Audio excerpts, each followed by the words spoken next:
شهباز شریف او ښاغلي بوټو صاحب ته دا خبر کوو چې تاسې هغه کله چې سټیج ته خیځئ میکرافون هم لاسته راسي او شاوخوا هم ټول غربي نړۍ ولاړئ بیا دومره مه مغروره کېږي چې خپله ژبه هم درنه یې رسي ماسک له خولې وباسئ د خولې اختیار هم له لاسه ووځي د څه په خوله درځي د هغو د خوشحالولو لپاره دا کار وکړي او دا بیا د یو ملک د حیثیت او ابرو او عزت په قیمت باندې بیا دا کار کوي زه پوهېږم پاکستان کې ډېر مشکلاتونه دي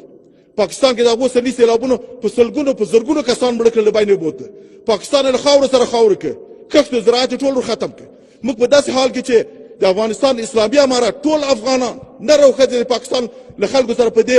غمیزه کې ولاړ دي څنګ په څنګ ورسره ولاړ دي په دې غم کې ورسره شریکان څه چې له لاسه کېږي هغه ورسره شریک وو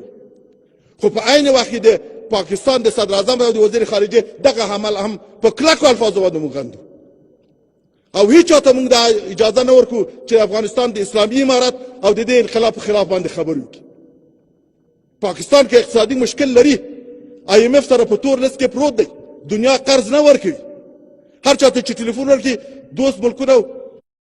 اسلامي ملکونه ټلیفونونه نه پورته کړي قرض ورکړي چې نه درکړي دا ستا مشکل دی پاره لارې باندې چې پیدا کولی سې واخله په سود قرضې غواړي څوک نه ورکړي خو دا مه کوه چې د افغانستان د خلکو د حیثیت د ټول افغانستان د خلکو په قیمت باندې ته داسې خبرې وکړي چې افغانستان په بدنامه کړي او ته بیا له یو چا نه 15 روپۍ په باندې حاصلې کړي بس د تجارتونو ډېر وسول 20 کاله د تجارت وسول اسناد موږ سره پراته دي موږ سره ټول شواهد اسناد شته نو وخت بدلیږي را بدلیږي د قرآن عظیم شان آیات دی چې د خلکو په منځ کې به دا وختونه بدلیږي را بدلیږي تل به افغانستان په دې حالت کې نه وي او تل به داسې هم په دغه حالت کې نه وي بیا به حساب د هرې مرمۍ او د هر توپ د هر دغه سره کوو پرېږدئ چې افغانستان باید له 40 کلو را رغېدلی